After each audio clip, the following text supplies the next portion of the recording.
నమస్తే, మీరు వింటున్నారు మానవ పరిచయం, మానవత్వానికి పరిచయం.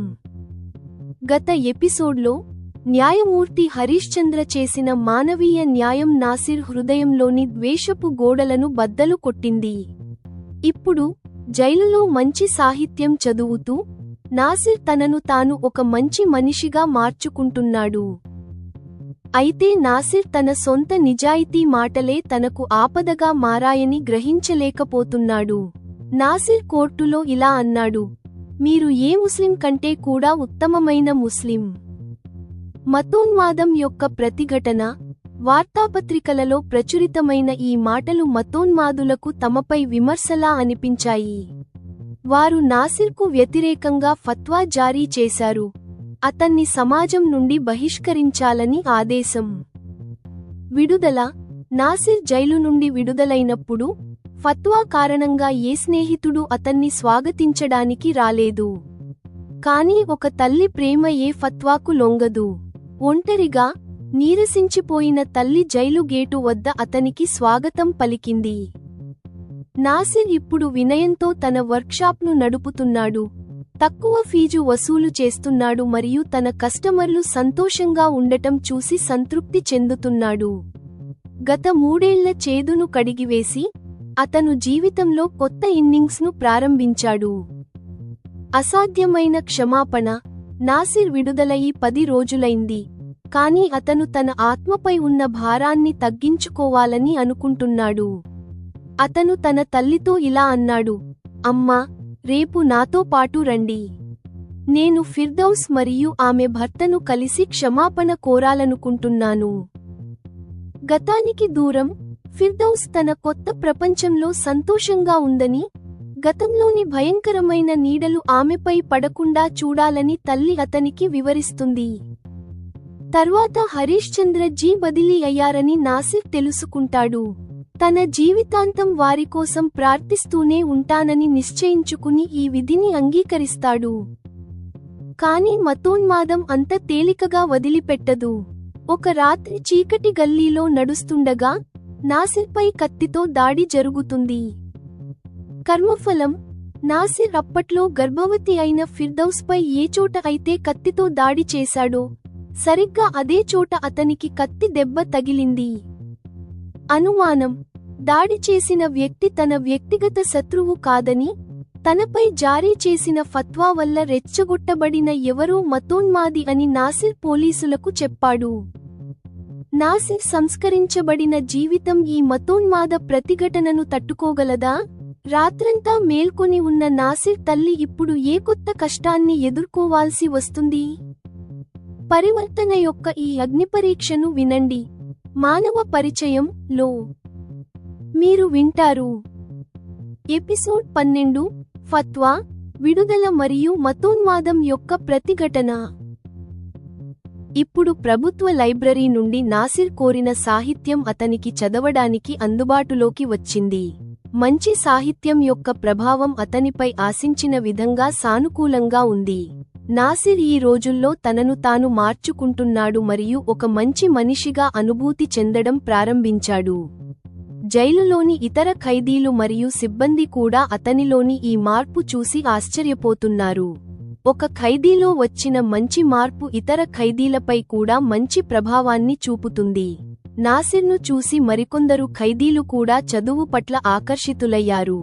జైలులోని ఇటువంటి సానుకూల వాతావరణం దీర్ఘకాలిక మంచి మార్పులకు పునాది కాగలదు.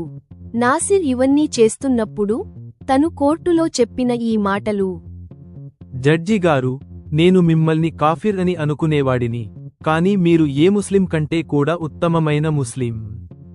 ఇస్లాం ఏ రకమైన ఉత్తమ మానవత్వాన్ని కోరుకుంటుందో మీరు దానికి నిదర్శనం. కపట ముస్లింలు సృష్టించిన భ్రమలో ఇప్పటివరకు బతికినందుకు నాకు నాపైనే అసహ్యం వేస్తోంది. అవే ఇప్పుడు అతని ఆపదకు కారణమయ్యాయి. వార్తాపత్రికలలో ప్రచురితమైన అతని భావాలు మతోన్మాదులకు వ్యక్తిగత విమర్శగా అనిపించాయి. నాసిర్ ఇలా అనడం వారికి నచ్చలేదు.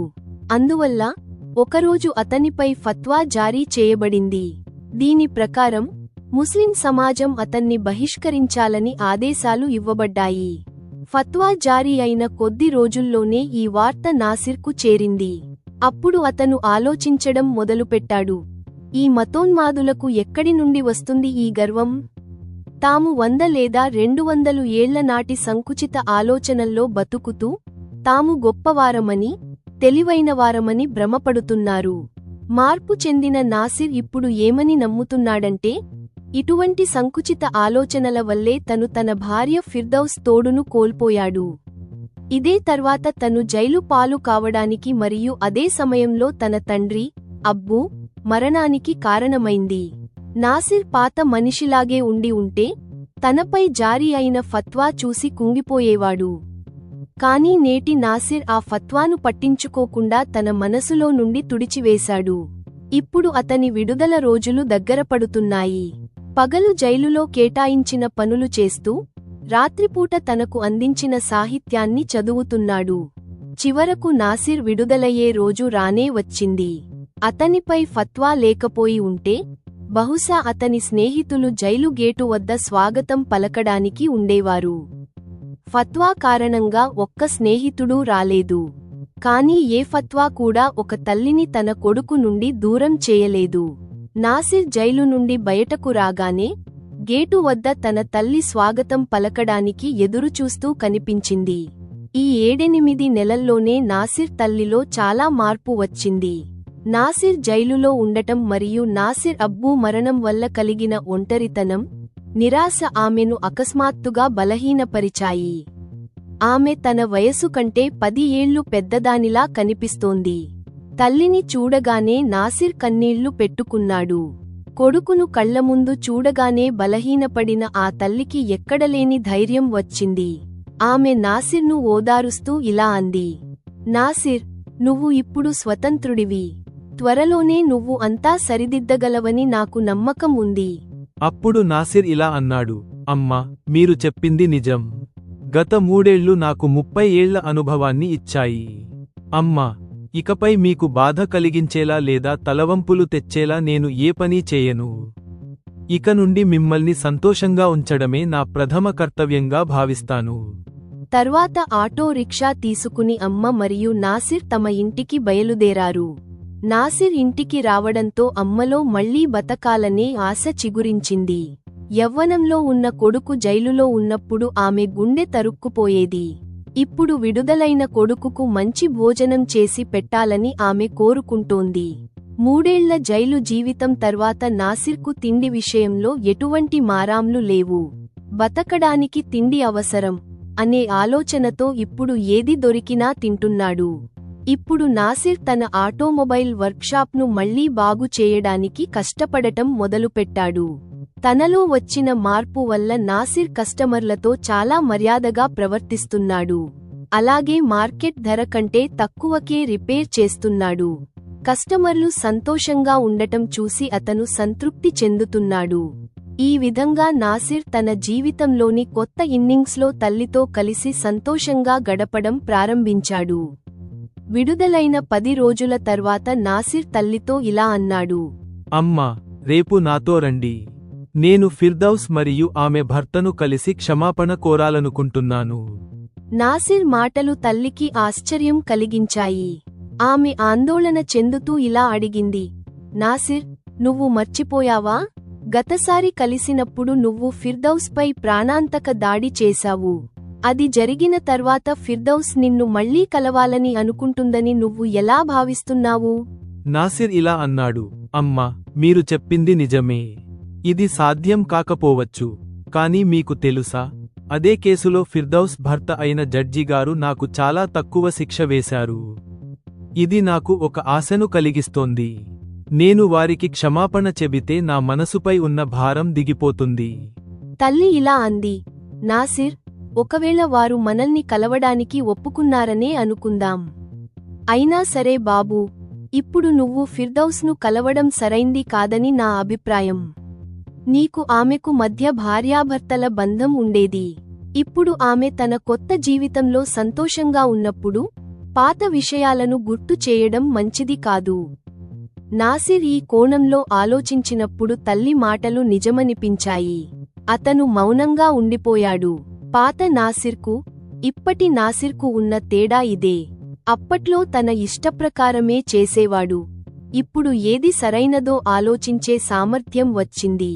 నిజానికి హరీశ్చంద్ర జీ బదిలీ అయి వెళ్లే ముందు ఫిర్దౌస్ మరియు ఆయన నాసిర్ తండ్రి మరణానికి సంతాపం తెలపడానికి వచ్చారనే విషయాన్ని తల్లి నాసిర్కు చెప్పలేదు. ఆ సమయంలో వారు ఆమె కోసం పండ్లు, డ్రై ఫ్రూట్స్ కూడా తెచ్చారు.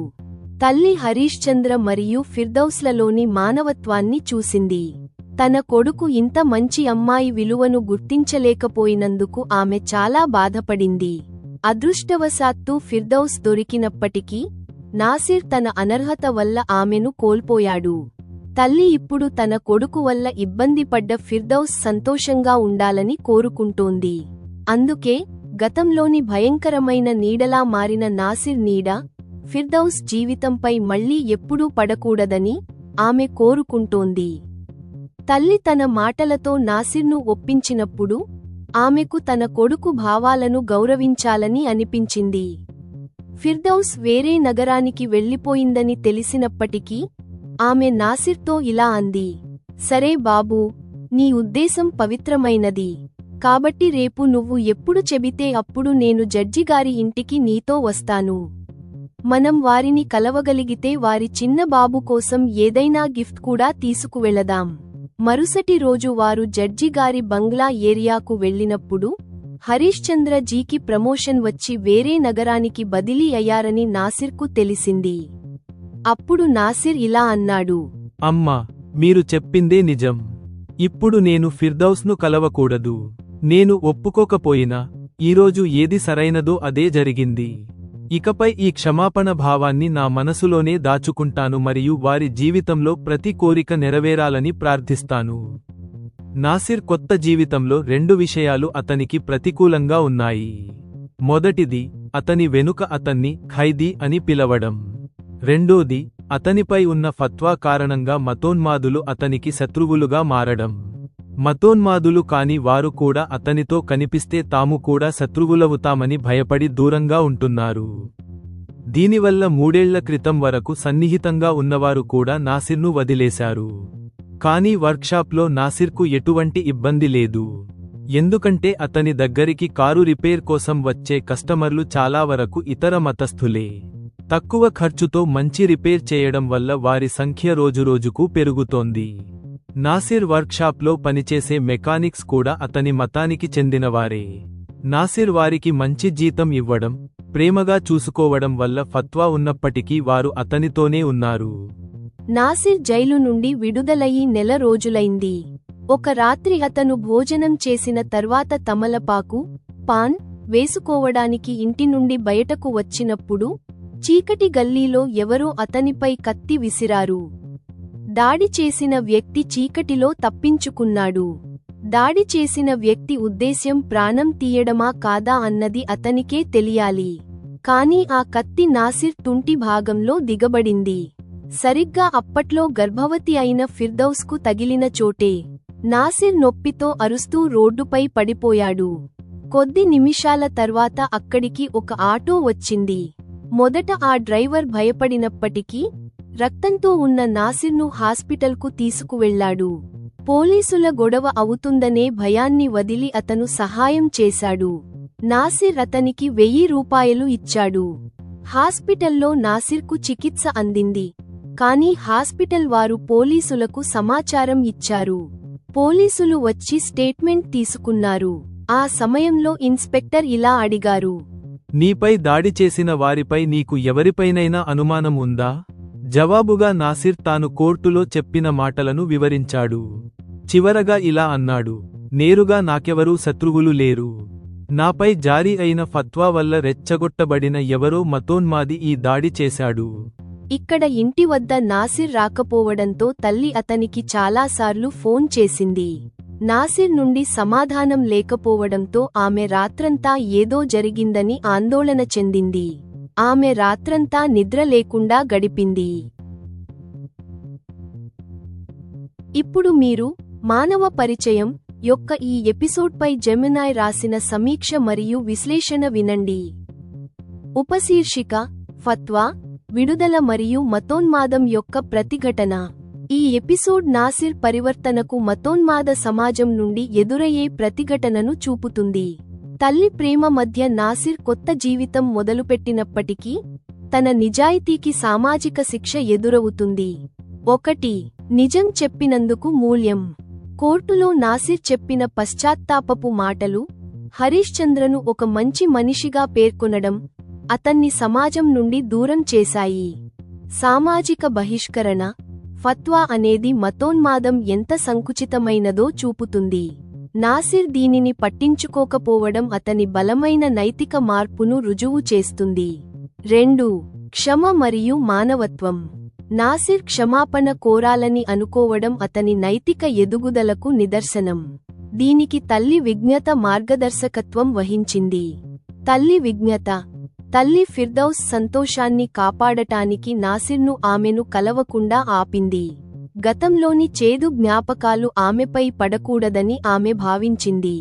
విధి మార్గదర్శకత్వం. హరీష్ చంద్ర బదిలీ అవ్వడం నాసిర్ను కలవకుండా ఆపింది. దీనిని నాసిర్ కూడా అంగీకరించాడు.